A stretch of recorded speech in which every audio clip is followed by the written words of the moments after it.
हर हर महादेव, जय वीरकारा बजरंगी। आप सभी के ऊपर महादेव की कृपा और बजरंगबली का आशीर्वाद हमेशा रहना चाहिए। और सभी भाइयों को जन्माष्टमी की शुभकामनाएं और प्यार। और गृहस्थ जीवन में यदि आप जीते हो तो सबसे ज़्यादा अगर किसी की पूजा करी जाती है तो लक्ष्मीपति नारायण कमलापति की करी जाती है। और अगर आप योग ध्यान में हो और आपने घर बार और सारी चीज़ में करे तो सबसे ज़्यादा पूजा किसकी करी जाती है? हर हर हर हर हर हर महादेव करी जाती है। तो आप गृहस्थ जीवन में जीना चाहते हो तो हमें भगवान श्री कृष्ण ने ऐसी चीज़ दी है कि यदि आप कहीं भी कोर्ट कचहरी और कहीं भी किसी के लिए जाते हो तो किसी के लिए कोई बाइबल नहीं आती है, किसी के लिए कोई ग्रंथ नहीं आता है, तो क्या आती है? हमारी गीता आती है। गीता को इतना पवित्र माना जाता है, चाहे वहाँ पर कोई हिंदू आ जाए, कोई मुसलमान आ जाए, चाहे कोई सिख आ जाए, तो उसको गीता ही दी जाती है। वो गीता में हाथ रख के सौगंध खाता है, मैं जो कहूँगा सच के सिवा कुछ नहीं कहूँगा। तो इतना पावन ग्रंथ और इतना ज्ञान हमें श्री कृष्ण ने दिया है, तो हम एक दिन उनके लिए भूखे रह सकते हैं। और नित्य दिन सभी हमारे भारत की महिलाएं अपने पुत्र को श्री कृष्ण बनाते हैं। और हमारे उत्तराखंड के जितने भी देवता हैं, चाहे गोलजू देवता कृष्ण अवतारी भाई, नरसिंह देवता कृष्ण अवतारी भाई, दूधाधारी नरसिंह कृष्ण अवतारी भाई, सभी इनको क्या बोला जाता है? कृष्ण अवतारी बोला जाता है। कृष्ण का जीवन बड़ा श्रेष्ठ और बहुमूल्य है। तो इसलिए जन्माष्टमी की शुभकामनाएं आप सभी को मेरी तरफ से दोस्तों, हेमचू पहाड़ी की तरफ से। चैनल का इंट्रो, उसके बाद कहानी। उत्तराखंड घुमूलो क्या टिहरी क्या मुनशारी, उत्तराखंड घुमूलो क्या टिहरी क्या मुनशारी। हाचू हाचू हाचू हम पहाड़ी नीचू। मैं हेम आपके खुद के YouTube चैनल में आपका स्वागत करता हूं। और आपके पास भी कोई ऐसा एक्सपीरियंस है लाइफ का जो आप दोस्तों के साथ और हमारे सभी मित्रों के साथ शेयर करना चाहते हैं, तो आप मुझे व्हाट्सएप के माध्यम से, फेसबुक के माध्यम से, टेलीग्राम के माध्यम से कहीं से भी मुझे कहानी भेज सकते हैं। तो हम उस कहानी पर ज़रूर वर्क करेंगे। थोड़ा टाइम लगता है लेकिन हम प्रत्येक की कहानी पर वर्क ज़रूर करते हैं। जो आज की मेरी कहानी है कंडोली गोलू देवता पौड़ी गढ़वाल से है। दरअसल यहाँ पर एक लड़का क्या था, वो नित्य दिन गोलू देवता की पूजा वगैरह करता था। लेकिन जब आप बाद में आदमी बड़ा होता है, बड़े होने के बाद प्यार और लव को से कोई बच नहीं सका, तो उसके बाद वो इस लफड़े में आया था। जब उनको मारने की साजिश करी जाती है, ये सब कुछ करा जाता है, तब गोलू देवता किस प्रकार से उनकी रक्षा करते हैं और कैसे उनका नाम चलता है, तो मेरी उस पर टॉपिक रहेगा। तो सीधा कहानी में बढ़ते हैं। जो ये कहानी है कंडोलिया बाबा जी की है। पौड़ी गढ़वाल का एक गांव है सिकोला गांव। ये कहानी मेरे को वहाँ से आई है। और कंडोलिया बाबा की जो कृपा और महिमा का उनने बखान करा है कि सच में बोलते हैं कि गोलजू किसी न किसी रूप में हमारी रक्षा करते हैं। सिकोला गांव में एक मोहन नाम के व्यक्ति रहते थे और जिनकी पत्नी का नाम रेखा था। तो वो अपना, और जो रेखा का लड़का था उसका नाम हम राजू रख देते हैं। जब राजू बचपन में था तो राजू मतलब उसका कोई दोस्त वगैरह नहीं हुआ करता था, तो कंडोलिया बाबा जी के वहाँ जाता था, कंडोली गोलू देवता के वहाँ जाता था। तो वो नित्य दिन उनकी पूजा करना और आराधना करना, और उन्हीं मतलब एक रोटी अगर अपना खाई तो एक रोटी वो गोलजू महाराज को भी देता था। जो कुछ भी खाना पीना होता था तो वो अपना हिस्सा गोलजू के नाम से भी रखता था बचपन में। फिर समय बढ़ता रहा, धीरे धीरे अब वो 10 साल का हुआ, 10 साल के बाद फिर 15 साल का हुआ।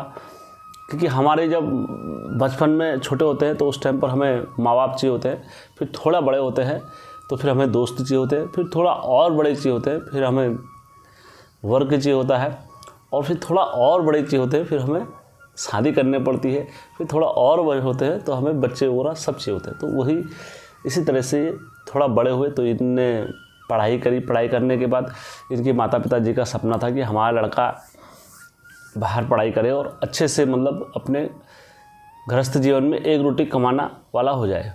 हर किसी माँ बाप का सपना यही होता है।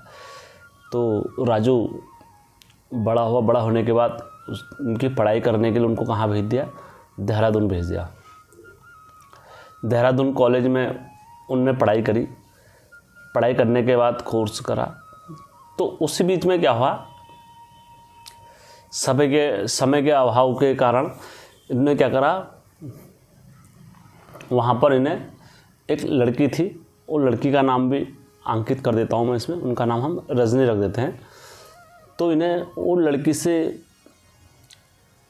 थोड़ा थोड़ा वार्तालाप हुई तो इनका रुझान लड़की की ओर को बढ़ गया और लड़की का रुझान भी लड़के के प्रति काफ़ी बढ़ गया। दरअसल जो लड़की रहने वाली थी वो बिहार साइड की रहने वाली थी, वो हमारे पहाड़ के कल्चर वगैरह कुछ नहीं जानती थी।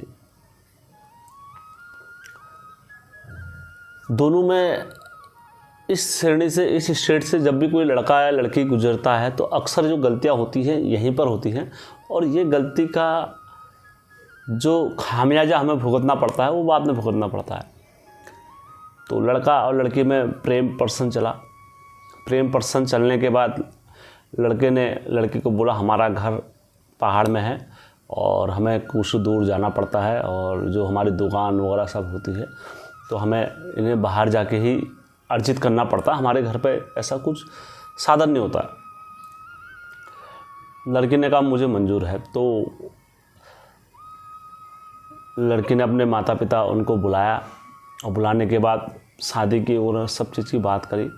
तो जो लड़का था, लड़के ने अपने घर में जब बोला तो मोहन और रेखा ने मना कर दिया। उन्होंने कहा नहीं हमारा तेरे को पहाड़ी लड़की से शादी कराएंगे और बेटा ये कल्चर सही नहीं है, हम हमारे पहाड़ की जो रीत वगैरह होती है हम उसमें आएंगे।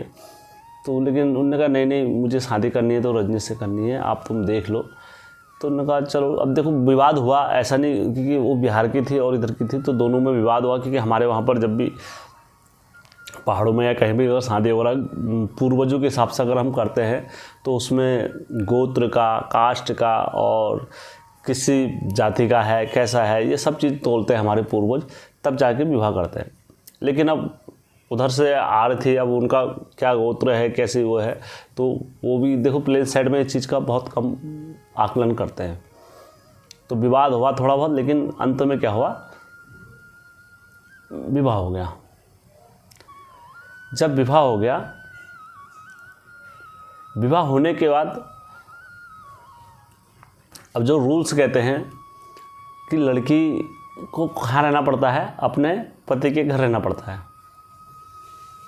तो खुशी खुशी में जब लड़की तो रहने आ गई पहाड़ देहरादून, जब देहरादून तो रही, जब लड़की सिकोली गांव में रहने आ गई पौड़ी, तो दरअसल पहाड़ का जो वातावरण है और नीचे का जो प्लेन्स का वातावरण है, पूरा ज़मीन आसमान का क्लाइमेट चेंज हो जाता है। क्योंकि हमें यहाँ पर जो चीज़ भी चाहिए होता है हम तुरंत गाड़ी में बैठते हैं लेकर आ जाते हैं, लेकिन हमारे पहाड़ों में अगर हमें कोई चीज़ अर्जित करनी पड़ती है तो फ्री में नहीं मिलती है, हमें उसके लिए क्या करनी पड़ती है, मेहनत करनी पड़ती है। अगर हम आटा भी अगर लेके आते हैं तो हमें 10 किलोमीटर उसे अपने सर में बोक के लेके चल के जाना पड़ता है, तब जाके हम रोटी बना पाते हैं। तो वैसी जब रजनी को, जब देखो कहना कोई चीज़ के लिए बड़ा आसान रहता है लेकिन उसको करना बड़ा कठिन रहता है। जो उसमें और प्यार में कह तो दिया मैं सारी चीज़ें कर दूंगी, लेकिन क्या कहते हैं, जब करने की बारी आई तो ये सारी चीज़ों को झेल नहीं पाए। जब इस रजनी को दुकान जाना पड़ता था कोसों दूर चल के पहाड़ों में, तो इसकी हालत ख़राब हो जाती थी। कभी रास्ते में कई जगहों इन्हें अकेले जाना पड़ता था, कहीं जगह शेरों की आवाज़, उसके बाद कभी चूहे, कभी सर्प और कभी इस टाइप से आदि इन्हें देखना पड़ा शादी के तुरंत। अब ऐसा तो है नहीं कि हमारे पहाड़ वालों के लिए तो आम बात है कि यार शेर देख लिया या सांप देख लिया या कोई भी अगर अन्य जानवर वगैरह कुछ भी देख लिया तो वो हमारे पहाड़ वालों के लिए एक नॉर्मल सी बात है। लेकिन प्लेन्स वालों के लिए ये चिड़ियाघर से कम नहीं है हमारा उत्तराखंड, क्योंकि यहाँ पर आए दिन ये शेर वगैरह जानवर वगैरह ये नित्य क्रम में हमारे आते हैं देखने के लिए, पता लगता है। तो रजनी को बड़ा गुस्सा और वो आया, उन्होंने कहा जिससे मैंने शादी करी जिसने तो मेरी ज़िंदगी नर्क बना दी है। क्योंकि आदमी को आभास बाद में पता लगता है, अक्सर ये कहावतें और ये है कि लड़की को शादी के बाद ही पता लगता है कि ज़िंदगी नर्क है या स्वर्ग है। तो इनने अपने पति राजू को फ़ोन करा नित्य दिन कि तुम मुझे यहाँ से ले जाओ और मैं यहाँ रहना नहीं चाहती, मैं पहाड़ में नहीं रहूँगी और एक दिन भी तुम्हारी वजह से मेरी ज़िंदगी नर्क हो गई और ना मैं यहाँ रह पा रही हूँ पहाड़ में सही से। पति ने कहा तुम अभी समय बिताओ मम्मी पापा जी के साथ, उसके बाद मैं तुम्हें अपना ले जाऊँगा यहाँ देहरादून में। इन्होंने कहा नहीं, अगर तुम मुझे यहाँ लेके जाते हो तो ठीक है, न तो मैं यहाँ अपनी जान दे दूँगी घर में। तो राजू के लिए क्या हुआ, एक धर्म संकट हो गया। तो राजू ने क्या करा, फिर अपनी, देखो चाहे कुछ भी हो, अपनी पत्नी से तो आदमी चाहे कोई भी हो प्यार करता ही है, और प्रत्येक आदमी कभी ये नहीं चाहता है कि मेरी पत्नी मुझसे अलग रहे। लेकिन आदमी को क्या होता है, समय और अभाव और धन की अपेक्षा में वर्क करने के लिए बाहर जाना पड़ता है घर से। तो उस अभाव में ना जाने कितने कष्ट झेलता है आदमी, कभी भूखे रह के, कभी क्या रह के। देखो एक लड़की के लिए पैसे कमाना के जरिए कितने हो जाते हैं, लेकिन आदमी, और कितने उसकी मदद करने वाले हो जाते हैं लड़की के। लेकिन आदमी अगर सड़क में बैठा हो ना तो कोई भीख देने को भी राज़ी नहीं होता है, कितने ताने मार जाता है, तेरे हाथ हैं, तेरे पाँव हैं, कमा नहीं सकता। तो वैसे जब आदमी देश प्रदेश में जब नौकरी करता है तो कितनी मुसीबतों का सामना झेलना पड़ता है, कितने जहर ताने झेलने पड़ते हैं, लेकिन वो सुन के और कार्य करता है। तो उसी प्रकार मोहन जो राजू था, राजू ने अपनी पत्नी को समझाया। उन्होंने कहा मैं समय जब बिताओ, और ऐसा नहीं कि मैं तुम्हें नहीं रख सकता हूँ, क्योंकि राजू की जो सैलरी थी 60 से 70-80 हज़ार के बीच में थी, इतना कमाता था राजू पर मंथ। तो इनने जब पत्नी ने काफ़ी जिद्द हान दी, जिद्द हानने के बाद राजू ने क्या करा, अपनी पत्नी को घर आया। घर आने के बाद मम्मी पापा उनसे बात करी, तो मम्मी पापा उनने कहा, मोहन ने और रेखा ने कहा बेटा अपनी बहू से बात करी। उन्होंने कहा बेटा हमसे कोई गलती या हमारे प्यार में कोई ऐसा कुछ कमी तो नहीं रखी जिस कारण से तुम यहाँ से छोड़ कर जा रहे हो। तो जब आदमी के सातवां आसमान पर सितारे गर्जिश में होते हैं, उन्होंने कहा मेरा पति मेरा सब कुछ मान रहा है, तो फिर कहाँ उतना वैल्यू देते हैं, किसी को कोई नहीं देती वैल्यू लेडीज़। तो कहते हैं मम्मी पापा से ठीक है मम्मी जी, मैं क्या नाम करते हैं, मेरे से आप लोगों से कोई गलती नहीं हो रही, मैं जाना चाहती हूँ, मैं नहीं रहना चाहती हूँ यहाँ पहाड़ में, मेरे बस की नहीं है। तो तेवर इस टाइप से बोलते। तो उसके मम्मी पापा उनके आंसू भी आते हैं, कहना यार मेरे हमारी एक ही बहू है, और हर किसी की लालसा होती है कि यार हमारी घर में बहू हो, हमारे घर में काम वगैरह हर चीज़ करे। तो वैसे इनके, तो उन्होंने कहा चलो यार कोई बात नहीं, हमारे बच्चों की खुशी में क्या है, हमारी खुशी है हमारे जो। तो राजू ने क्या करा, अपनी पत्नी को पकड़ा और देहरादून आ गया। जब देहरादून में आके रहने लगे, अब दरअसल नहीं ले जाने का कारण ये भी होता है कि हम आदमी लोग जब भी कोई कार्य करते हैं, हम मिडिल क्लास फैमिली से बिलोंग करते हैं, और जो हमें शादी में जो खर्चा होता है वो मैक्सिमम 5 लाख या 6 लाख या आज के टाइम पर नॉर्मली 10 लाख तक शादियाँ अरेंज होती है हमारे पहाड़ों में, क्योंकि जो प्लेन्स का खर्चा होता है उसके मुकाबले हमारे पहाड़ का जो होता है डबल खर्चा होता है। तो क्योंकि हर चीज़ प्लेन से ज़्यादा, फिर उसे बोगना, ये करना, गाड़ी में ले जाना, उसकी लागत लगा के अगर तुम उसका देखा जाओगे तो हमारी प्लेन्स की शादी से पहाड़ की शादी डबल खर्चे में बैठती है। तो अब लड़के पर कर्जा भी था, तो जो लड़के की सैलरी आती थी, तो लड़के की सैलरी 40-50 हज़ार रुपये, वो उसने सोचा कि मैं जल्द से जल्द अपना कर्जा उतारूँगा। तो 30 हज़ार या मैक्सिमम 20 हज़ार रुपये वो अपना बचा पाता था। तो उसमें किराया हो गया, रेंट हो गया, सब कुछ ये खराब हो गए, वो अपनी सैलरी पत्नी को मतलब 5 हज़ार या ऐसे नॉर्मल खर्चे के लिए देता हुआ। जो पत्नी थी, पत्नी ने क्या करा, जो उत्तेजनाएँ जो होती है ना वो इंसान को पागल बना देती है। तो पत्नी ने क्या करा, इनके बीच में विवाद वगैरह होता रहता कि तुमने मेरी ज़िंदगी नर्क बना दी है, तुमसे शादी करने के बाद तो मेरे को कोई सुख नहीं मिला ज़िंदगी का, और मैं यहीं रह गई ना, मुझे तुम कहीं घुमाने ले जाते हो। ये पत्नी के आए दिन नित्य दिन ये प्रसाद के तौर पर पति को मिलते थे। अब जो राजू था, राजू समझाता था, राजू कहता था नहीं ऐसी कोई बात नहीं है, और तुम समय रहते और ये करके हम बाद में जाएंगे, जैसे हमारा अच्छा समय आएगा, थोड़ा मैं कर्जे में हूँ, आप उसके बाद चलेंगे। पत्नी के तेवर, क्योंकि पत्नी के जो तेवर होते हैं वो तेवर देख के ही राजा दशरथ जी ने क्या नाम कहते हैं, राम जी को 14 वर्ष वनवास देने के लिए विवश हो गए थे। क्योंकि आके क्या कहती है, आज मैं ऐसो भेष बनाऊंगी, ऐसो भेष बनाऊंगी, चल चंद पल चंद यहीं दिखाऊंगी। तो इसी तरह का छल और जो पंचम जो होते हैं, मतलब सारी क्रियाओं से जो संपन्न होती है लड़की, वो पहले से ही होती है। कब क्या करना है वो अगर नचाना चाहे तो नचा सकती है आराम से। तो पति को क्या नाम कहते हैं, बड़ा उन्होंने कहा यार अब वो इच्छाएं भी पूरी नहीं कर पाता कि कर्जे से दबा हुआ था। तो पत्नी ने क्या करा, उन्होंने कहा यार ये पति तो मेरा कब्जे से बाहर जा रहा है। तो उन्होंने अपने मम्मी पापा उनसे बात करी। उन्होंने मम्मी पापा ऐसी ऐसी बात है, क्योंकि शिक्षक जो होते हैं हमारे पहले मम्मी पापा ही होते हैं। मम्मी पापा उन्होंने अपनी पुत्री को समझाया कि बेटा अभी अपने पति की बात सुनो। उन्होंने नहीं मम्मी मैं बात कहाँ तक सुनूं, क्योंकि मेरी तो बहुत सारी इच्छाएं हैं, मैंने शादी इसलिए थोड़ा कर रहा है कि मैंने ये करना है, मैंने वो करना है। मैंने कहा बेटा तेरा पति हर तेरी इच्छा पूरी करेगा, आप ज़रा समझ जाओ। तो नहीं समझी लड़की। तो लड़की ने दिमाग लगाया, उन्होंने कहा जब यार मेरा पति अगर ऐसे नहीं मानता है तो मैं अपने वहाँ कोई तांत्रिक होंगे, तांत्रिक के पास जाती हूँ, इन्हें अपने बस में कर दूँगी, जैसा फिर मैं करूँ कहूँगी तो वैसा करेंगी फिर ये। उन्होंने कहा ठीक है। तो लड़की कहाँ चले गई, तांत्रिक बाबा के पास चले गई। देखने के बाद उन्हें कहीं कुछ नहीं मिला। उसके बाद क्या होता है, वो किन के पास चले जाते हैं, वो एक मुस्लिम वीर बाबा थे, फ़कीर बाबा थे, तो उनके पास चले जाती है। उन्होंने कहा मैं बेटे पैसा लूँगा तुझसे और मैं क्या नाम कहते तेरे पति को रास्ते से हटा दूँगा। तो लड़की ने कहा ठीक है बाबा आप रास्ते से हटा दो, उसके बाद जो कुछ भी होगा वो सब मेरा होगा, ज़मीन जायदाद वगैरह सब मेरे नाम पर आ जाएगी। उसके बाद मैं जो करना चाहूँगी वो कर सकती हूँ। पैसों की लालसा में जो पाप करता है आदमी, पैसों की लालसा में करता अधिकतर। तो इन्होंने क्या करा, वो लड़की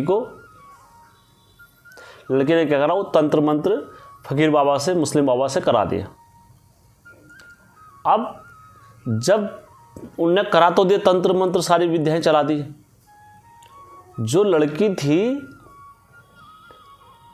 वो घर गई। घर जाने के बाद तंत्र मंत्र अपना लड़की तंत्र मंत्र करा के आई और घर जाने के बाद अपना सो गए। अब क्योंकि अधिकतर औरतें आदमी के लिए सब कुछ करती है ना, खाना बनाना ये करना, तो उनने वो जादू भी खिला दिया उनको जो करा के लेके आई थी।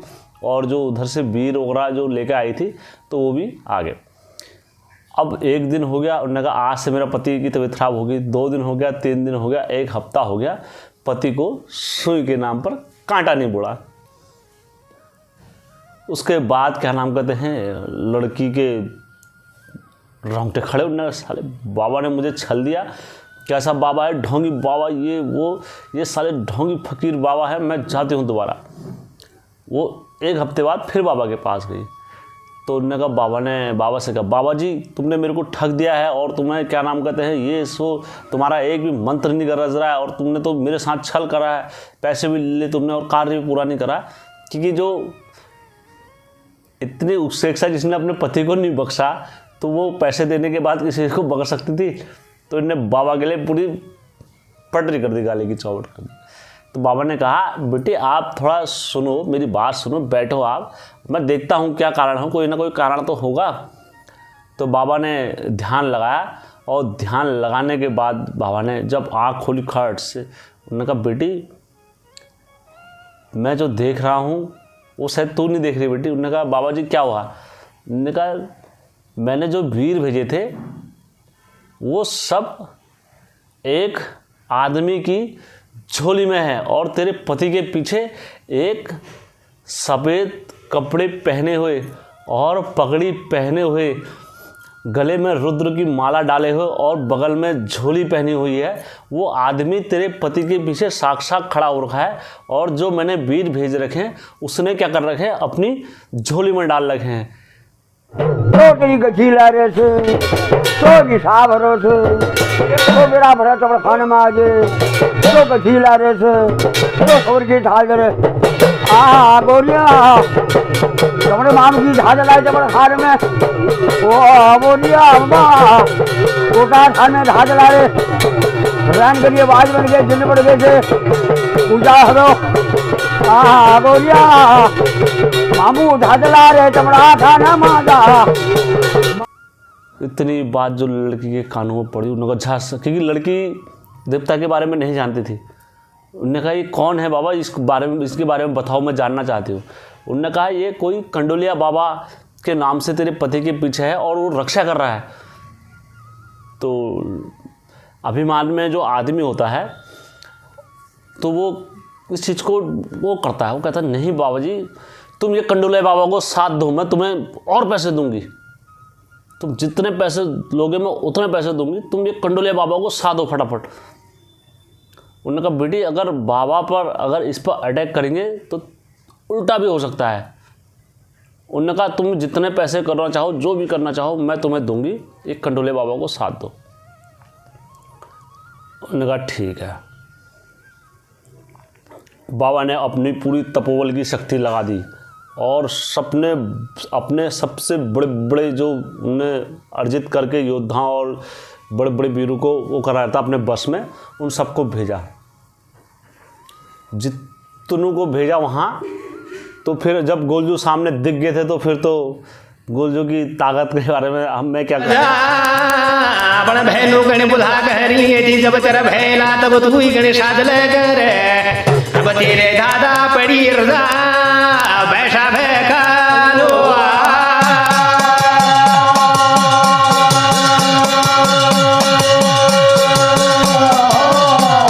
तेरी दादा पड़ी रजा ओ बिराला घोड़ा बैठ भाई कलवा जो आगे भाई कलवा ते भगत का बीच में कसालवा का तामुकानी तालवा हिल भावनी तालवा पश्चिम लभावनी लागा बटा कलवा तुमा हो। ये साक्षात प्रमाण है, वहाँ के लोग देखते हैं। तो गोलजू का घोड़ा जो चलता है और जितने वीर भेजे होते हैं वो सब क्या करते हैं, गोलजू साथ देते हैं। गदगा बीच में बैठ भाई कलू की आलो मिल गए पकड़ो तुम ले रजा हो बड़ा गोरिया जय बाबू जय बाबू। गदगा बीच में पंजी में लगो तब घोड़ो वाला गोरिया दी मैं क्या खोल कर रोहल मगे तुम बंदी बने तब वाला गोरिया गरी। और जैसे गोलजू ने साधा और उसके बाद गोलजू ने अपनी लगाई ताकत कहाँ को, जो लड़की थी जो तंत्र मंत्र करने जा रही थी, वो लड़की क्या हुआ, धीरे तबीयत खराब हुई और वो खट पड़ गई पूरी, मतलब खाड़ में पड़ गई। हाँ, हमारे पहाड़ी में थोड़ा मिक्स कर देता हूँ, तो वो खाड़ में पड़ गई। जब वो खाड़ में जो लड़की पड़ गई उसके बाद उसे होश ही नहीं आया। कितना पैसा कर्ज कर जाए, आप पैसा तो खर्च पति का ही होता है, मरता क्या नहीं करता है, मरना तो दोनों तरफ से था। लेकिन उनके माता पिताजी को बुलाया, वहाँ से माता पिताजी भी आए, सब कुछ आए। उन्होंने कहा ऐसी ऐसी बात है, क्या होगा कैसे होगा। तब जाके अब पति का भी खर्चा हो रहा था सारा। तब पति पर क्या हुए, गोलजू अवतार हुए, कंडलिया गोलू देवता। जब नाचे तब जाके उन्होंने लड़की के पकड़े बाल। उन्होंने कहा तूने क्या समझ रखा था मेरे को। अब ये लड़की को कुछ पता नहीं था। लड़की का अब गोलजू अवतार हुए जब उनके यहाँ, तब उनको बोला, उन्होंने कहा तूने लड़के को क्या समझ रखा था, तू मार देगी। इसने मेरे को बचपन में खाना खिला रखा है, मैं खाने का ऋणीदार हूँ इसके, और प्रत्येक पानी का, अन्न का, हर चीज़ का ऋणीदार हूँ लड़के का मैं। और तूने क्या सोचा आज मैं लड़कों के मार दूंगी, इसका कोई नहीं है। मैं हर हमेशा अपने भक्तों का रहता हूँ, और इस लड़के का तू बाल क्या बाका कुछ भी नहीं कर सकती है। तूने इसे मारने के लिए क्या सोचा, आज देख ले लड़का वैसी का वैसी है और अपनी हालत देख ले तू। तब लड़की क्या नतमस्तक होती, गोलजू मुझे माफ़ कर दो। उसके आँख से तर तर तर तर तर तर तर तर अश्रु की धारा बहती, गोलजू मुझे माफ़ कर दो, हे कंडोलिया बाबा मुझे माफ़ कर दो, हमसे गलती हो गई। तब गोलजू तो भगवान का स्वरूप होते हैं, वो भक्तों को देखो क्षमा करना सबसे बड़ा होता है। तो गोलजू ने इन्हें क्षमा कर दिया। लेकिन अब क्या हुआ, जो लड़का राजू था, राजू ने क्षमा नहीं करा। इंसान नहीं करता है गलती के लिए क्षमा कोई भी। अब वो भगवान ही होता है जो क्षमा करता है, लेकिन इंसान को जब पता लग जाता है सारे राज, उन्होंने कहा अगर मेरे आज गोलजू नहीं होते बचाने वाले, और अगर आज मेरे पीछे गोलजू की ताकत नहीं होती, इस लड़की ने तो मुझे मार ही दिया था, कहीं का नहीं छोड़ती।